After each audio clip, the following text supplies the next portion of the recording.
Will democracy survive the next couple of years? And essentially, we are the same.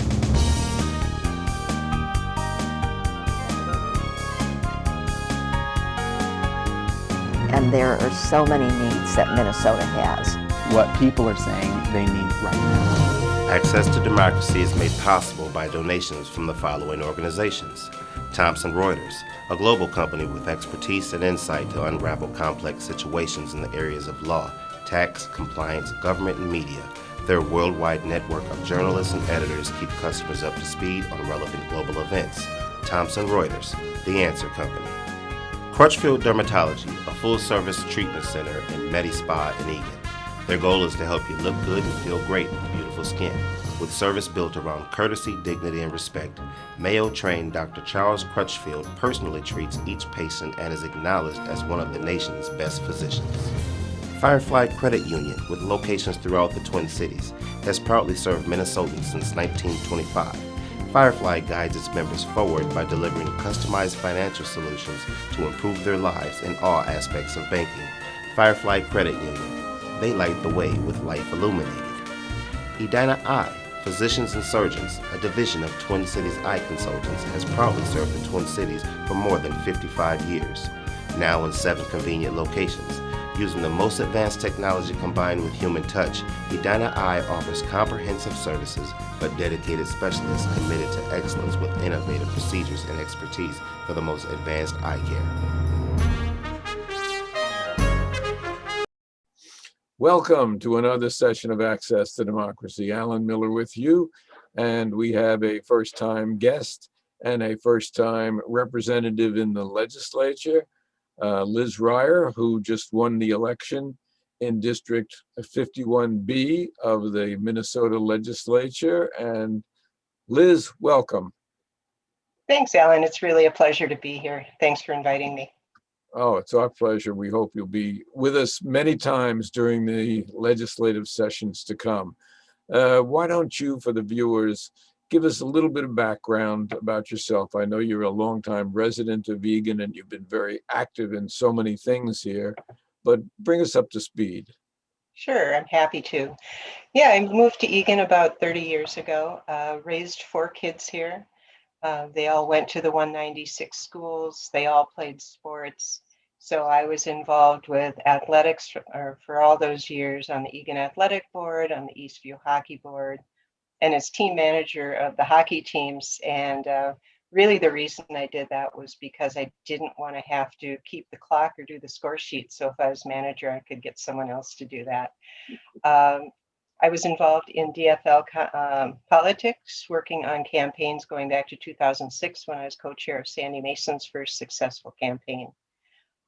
Professionally, I've worked in healthcare. I'm a researcher by profession, a leadership coach, project leader, and my career has been spent around helping people gather information, think through problems, and work together, even if they aren't really wanting to at the start and there's some friction to work through. I really love being at the table in those situations and helping people work together and get things done. Well, research is certainly a good background for a legislator, especially in these troubled times. So you're now in a Zoom world, and I know that the legislators meeting partly by Zoom and partly in person. Where is it at in the House at the moment? In the House, we are mostly remote. Some people go in, there'll be a handful of people on the floor for sessions, but most of us are either going in and doing sessions from our offices in the state office building or from home. And I've seen people, it's a bipartisan move to say, you know, what's the value of being physically in St. Paul when it's not necessary. So I see a lot of that. We spend our days talking to each other on Zoom calls. And from my point of view, there's been some good about that. In committee meetings, for example, being able to have testifiers from very far-flung places where they probably wouldn't have been able to be in St. Paul, but they can come in and tell their story.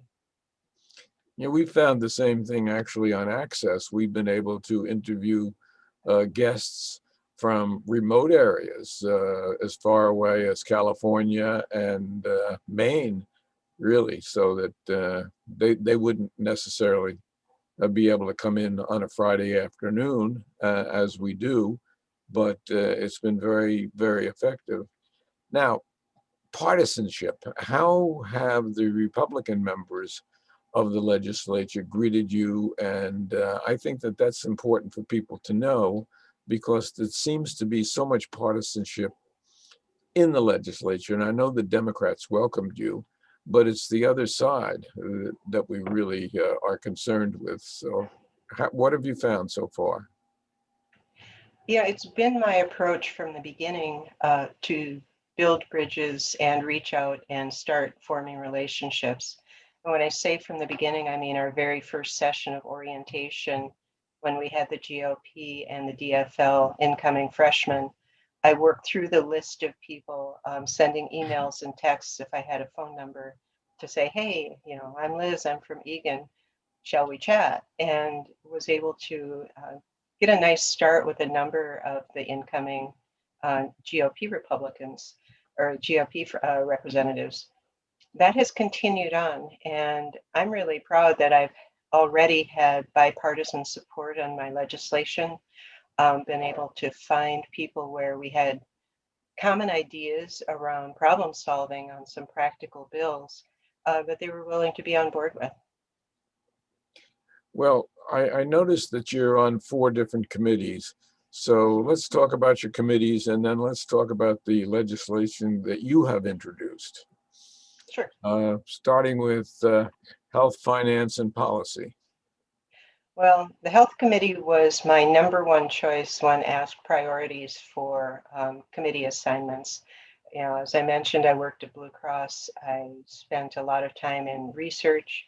I got into the operational side because I was curious about why things weren't changing. And I believed in the intentions of the company that they wanted to do these things that were going to be good for our members and providers. But I figured there must be constraints. So I got into operations, got into the nuts and bolts and guts of the health plan. So that was my number one choice. I'm also on both the housing and the preventing homelessness committees. And that's an interesting pairing to me because there is so much connection between the two, and have learned enormous amount about the housing crisis that we have predating COVID, but exacerbated by COVID, and also learned about how under-resourced housing as an area is in our state budget at less than 1% of the total budget, yet it's foundational to people being able to keep their lives on track. For some reason, go ahead. no, I was going to say, for some reason, you don't think of Minnesota as having a problem of homelessness. But as you look at the papers and you see these camps and you see these people and the conditions that they're living in, especially in this last several weeks of really horrendous cold weather, it certainly is an important committee, and it's good that you pointed yourself in that direction. Mm-hmm. Yeah, it's a very touching committee to be on, preventing homelessness. And I have to just tell a story in that just a couple of weeks ago, we had a testifier. His name was Mr. Daniel Ford. And he came and he talked about the traumatic brain injuries he'd had and being incarcerated because he had these injuries and loss of stability. And came and told his story, and he was getting his life together, and he left with just this look of joy on his face for how well he'd done his testimony. And we found out this week that he had passed away. And yeah, I mean, talk about bringing home the need that people have for the state, the county, the cities to step up and make a place and help people keep their lives together. Especially because of COVID, food shelves have never been as busy. The demand to help people just feed themselves has certainly never been as great. And, you combine that with the weather that we have, and it really is an awesome challenge, not only for the legislature, but just for people in general. And people need to step up, as I know you have done in the past in terms of volunteering. You are in one other committee, I think the infrastructure committee, or Yeah, capital capital investment, investment. which certainly represents a great need for us in the state where the bridge fell into the Mississippi. Where are we on that situation? Well, I think we are very likely to have another bonding bill this year. It won't be as big as the massive one that passed last year, but I think we'll have at least a modest bill. I'm carrying three different pieces of legislation. One is a statewide DNR, scientific land set aside program, and that's not a technical name for it. Now you have to excuse me. Another is a Highway 3 work right here in Eagan, and the third is Minnesota River Greenway to work on the stretch between Nichols Road and Lone Oak. And I'm really excited about that one because, one, I'm a heavy trail user. I've seen the value of the trail systems for people with little kids on their bikes, older people, young, individuals just like cruising around, and it gets so much great use. And so I'm excited to see that key piece get worked on. Terrific. And yes, green space and trails are certainly very much a part of Eagan, along with our many lakes and a city government that I think is equal to any in the state, that really has kept our taxes down and has furnished us all sorts of really necessaries. And when you get a chance, come look at our cul-de-sac. We could really use a regrading this year. I'll keep that in mind, Alan. Okay. I'd love to serve.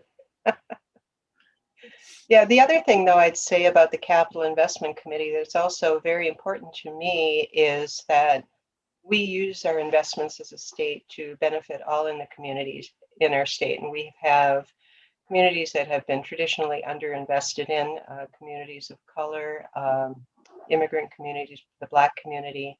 And so it's important to me that when we're talking about the programs that we could be funding, that we're talking about whether or not we're considering equity, and if not, why not? How can we have that lens?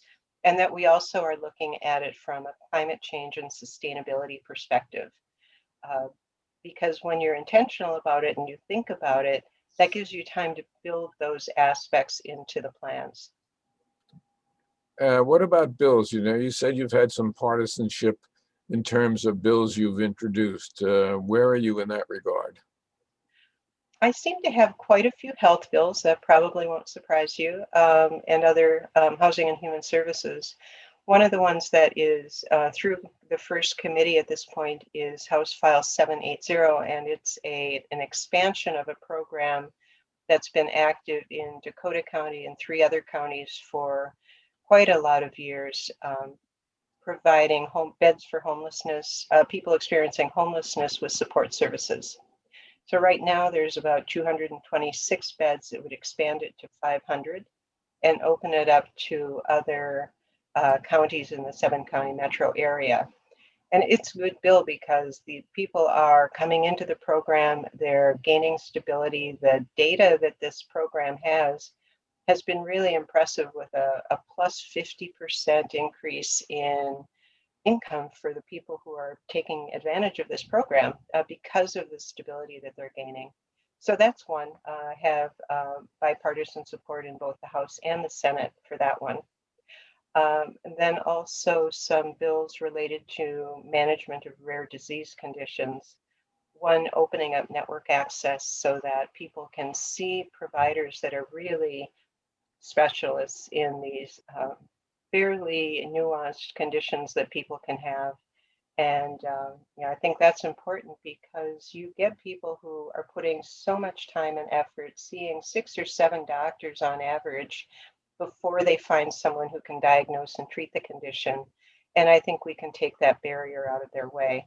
I'm all about cleanup of policy. My observation over my career is that people don't put bad policies in place on purpose, and they don't make them hard to navigate on purpose. It's just these things happen and they change over time, and you get things that just don't work very well. And it takes intentionality to say, okay, what do we actually have here? What can we do about it? How can we get these problems out of the way and look for as much of a win-win as possible? Because I don't believe in zero sum, and I do bring an optimistic spirit to thinking that things can get worked through if people will sit down and talk. Now, you got elected probably in the most traumatic year that we've had in memory, really, with the COVID. I am one who thinks that the governor has done an excellent job in terms of using his executive powers to close down things that were super spreaders, and even the schools. Where are you with what the governor has produced so far, and where are we going in terms of opening up? Well, I also have felt really solid about the governor's performance. I personally, for myself and my family, have felt like he's truly looking out for the top priority, which is the health and the survival of the people of the state.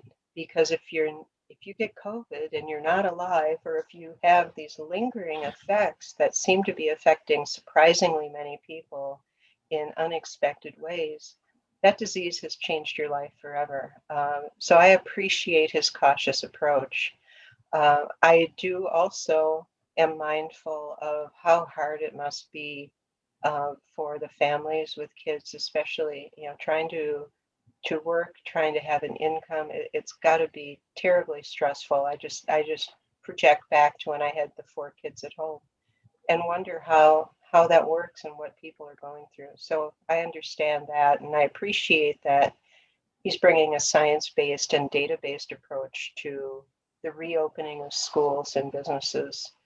And I hear from constituents that, people who are getting caught in the paperwork, and it's not perfectly seamless, it's not 100%, but things have had to happen so quickly.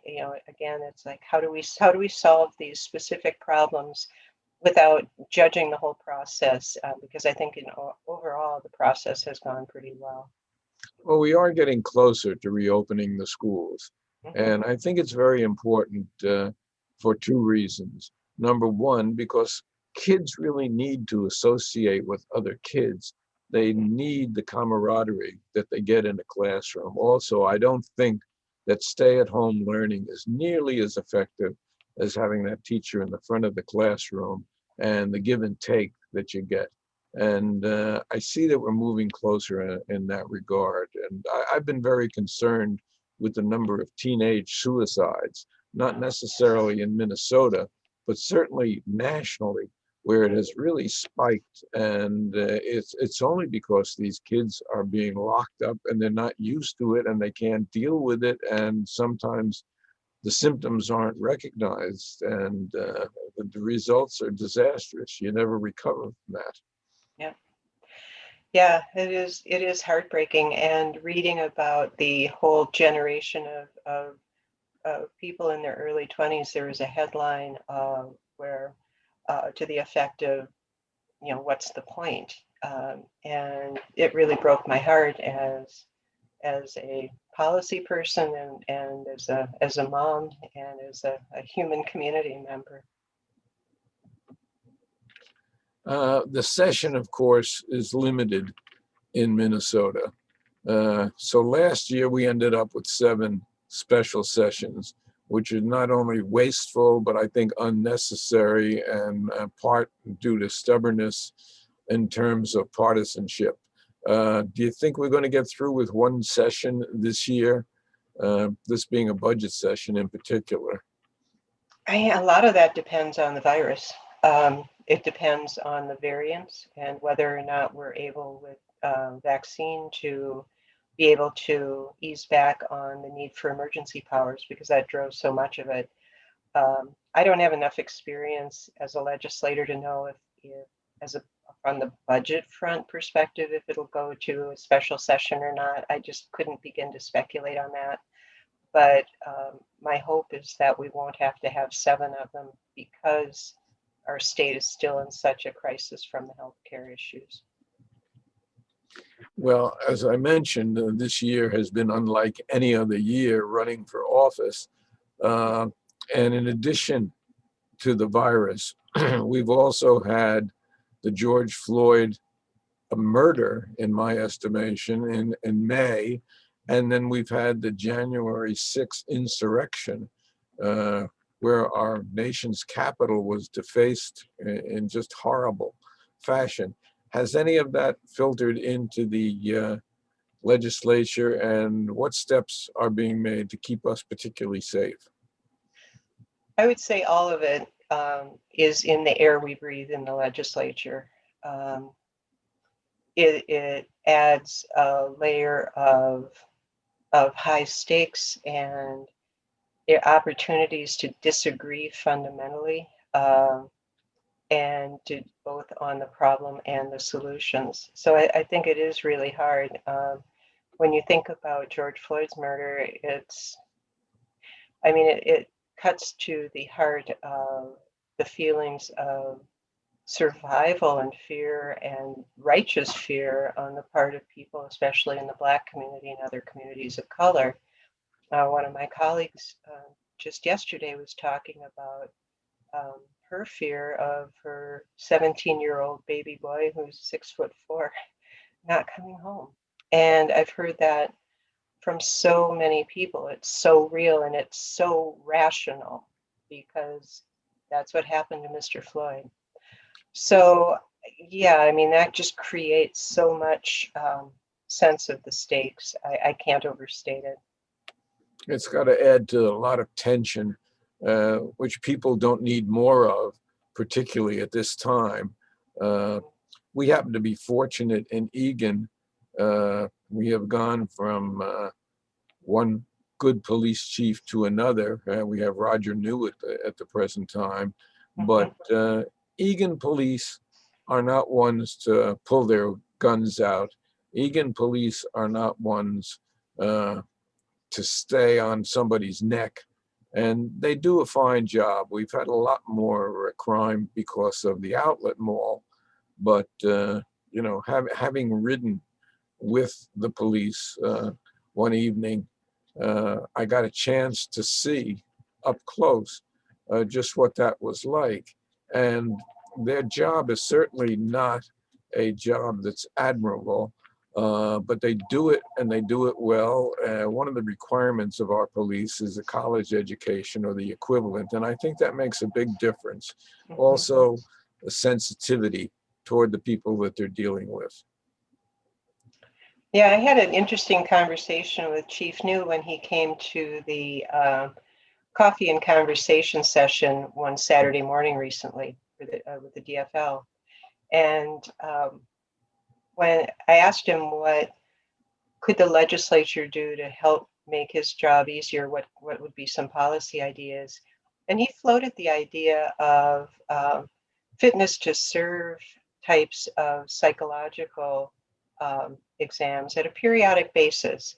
His comment was that people, men and women, are assessed for their stability when they're brought into the force. And then years and years go by, and maybe if they're getting a promotion to a higher rank, they'll have another exam, and they'll have some trauma counseling if they are part of an incident. But otherwise, there never really is. And so you don't know how the experiences, that's probably the highest stress job I can think of, affect the individual. So I thought that was a really insightful idea on his part, and I'm still working on wording for that. But I think to me that gets at a lot of the issues where so many officers are, you know, doing police work as peace officers the right way, and then, you know, then there are the others that we don't really have to go into detail about. But I do know that members of the community, even here, Black members of the community, for example, have told me that they still are anxious around our police here in Eagan or down in Apple Valley or Burnsville. And I think it's really hard to separate the experience when you see nationally these pervasive issues with police violence against the community to feel safe in an isolated geographic area, regardless of how things really are. In this case, I think there's an element of perception is reality, and that has to be taken seriously.